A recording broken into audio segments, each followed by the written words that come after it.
You know, I often like to open with like a quote from the thing that I'm talking about, but all the all the lines that are jumping to my mind would get this video demonetized for me to say. So I'm not going to do that. I have been catching up on the animated series Harley Quinn. So I've now finished the first season, and I am recording this before watching the second season. And it's pretty fun. I do enjoy Harley Quinn and some of the others. Like, I'm on this shelf behind me, I've got 2 Harley Quinns, and I also have 2 Poison Ivies. So the fact that those 2 are effectively, I mean, it's Harley's show first and foremost, but the fact that Ivy is basically the second lead, main supporting character, yeah, I was going to at least check this out. Now, I was skeptical because, you know, I saw the trailers and I remember thinking, this feels like it's just trying to be edgy because, you know, lots of violence, lots of swearing, no real nudity, which I kind of have mixed feelings about that, the fact that it's not there. And when I say that, I mean, on the one hand, it's like, so it's okay to bash somebody's brains in and show that in pretty explicit animated detail, and for people to use pretty much every American swear that you can care to think of, including some that you're probably not used to hearing, but we're not okay showing nudity. Like, are we that uncomfortable with bodies and with sex? But at the same time that I say that, I'm also left thinking, I bet you if they had, it would have been really exploitative and heavily leaned on over-sexualizing the female characters, and yeah, maybe that wouldn't have been so good. But so that's what I mean when I'm torn on that. But despite, you know, my fears of it trying to be edgy, and there's a little of that, for the most part, it just cuts its own tone, which I think works quite well, because this is playing within Harley's world and is largely from Harley's perspective. And her world is violent and messed up. So it works. It's the sort of thing that if someone like Harley wasn't the lead, would really have come off as pretty kind of desperate.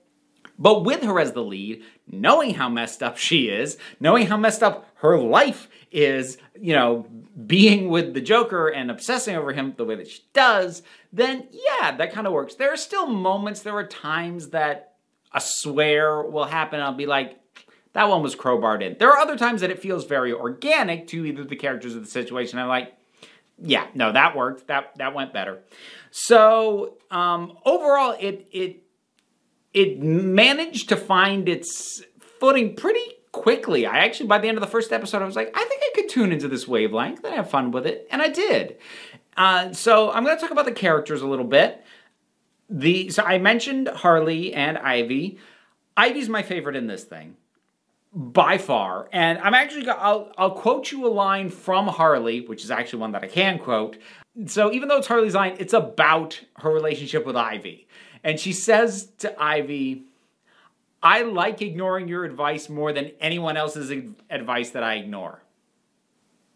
That's their relationship. And Ivy knows it because Ivy is just like, this is a really bad idea. And you're going to do it anyway, aren't you? Yep, there you go. And she's great. I love her. I think she's absolutely terrific and a lot of fun. Some of the other characters that we've got in this, there is Clayface, who is not one of my favorites.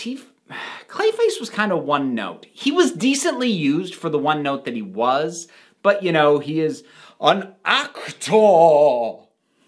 And that's pretty much his entire character right there. It's an archetype that I don't find that interesting or amusing. Maybe it's because I've taken my own crack at acting and I've been involved in things like community theater. And I've known people who are high on their own notion of themselves as an actor, and they're still not like that. So it's one of those trope kind of personalities that I'm kind of like, yeah, okay. But again, for the kind of characters they decided he was going to be, they used him pretty well. He was well utilized. There is King Shark, he's he's an interesting guy because, first of all, he's huge. He is very dangerous. But he's also just kind of a laid-back guy. He's like, don't worry about it. Don't sweat it. It's all good. And that was a fun contrast. So I did enjoy him. I think of Harley's crew of other villains, my favorite was, of all characters, Dr. Psycho, who's this very unattractive, I don't just mean physically, I mean personality, and like in every way, it's like, ugh, yeah.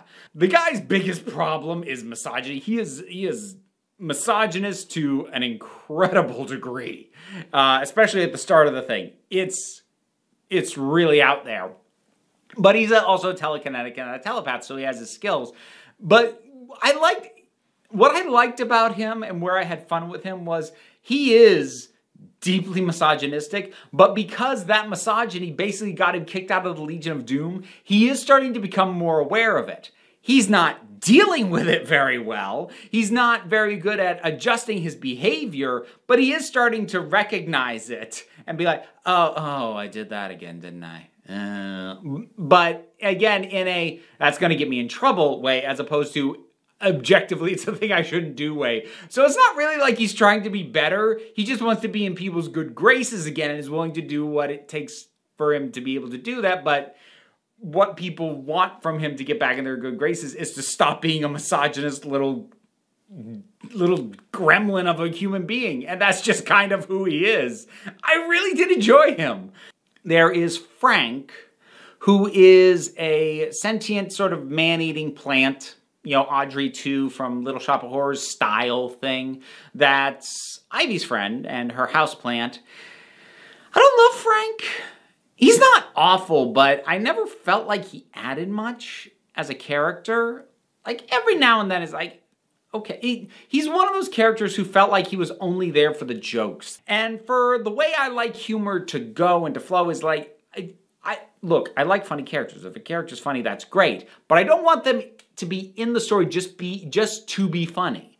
They should, if every joke was stripped out of the story and you just did the story straight, that character should still have utility and still have a reason to be there. And I never really felt like Frank did. I felt like he was only there for the jokes. And that tends to wear on me after a while with anybody. The other one is Ivy's landlord. And I don't know. He's not bad. I think maybe part of the problem is I recognize the voice immediately as Jason Alexander, who just as an actor is somebody I'm just kind of done with. I hear his voice and I kind of go, and that's on me. That's my reaction, and that's not something that I can quantify or justify. But like, look, it happens sometimes. But he's not a bad character. And towards the end, in the last couple episodes, they do some stuff with him, and I'm like, wow, really? Okay. I'm like, cool. That's kind of fun. That's kind of inventive. Honestly, I think a lot of it just has to do with not liking the voice, and not even that it was poorly voice acted. Just recognizing Jason Alexander and just kind of being at a point in my life where I'm like, I don't need you anymore if it's all the same to everybody else. So as far as its sort of take on the DC universe, it's nicely irreverent, but it stays very true to who these characters are. One thing that I especially like, this Joker is not cool. That's one of the things I've kind of been a little bit iffy about with the Joker in the last couple of decades, but the last decade especially, I think largely on the back of Heath Ledger's amazing performance in The Dark Knight, is this idea that the Joker is cool. This Joker's not cool. This Joker's a jackass. He's competent at what he does, and you get why he's dangerous, and you see how he manipulates Harley, but he's not cool. He's just a jerk. Not even in like you're a jerk but kind of charming, or you're a jerk in a way that I kind of wish I could be. Like, no, like, oh God. Which I think, especially if you're going to tell a story largely from Harley's perspective, was a really smart way to do the Joker. And everybody else is kind of a slightly exaggerated, but largely true to their original interpretation versions of themselves. That includes Batman, that includes Jim Gordon, Bane. Bane was a lot of fun. I enjoyed him, and they get good mileage out of the voice. Lex Luthor.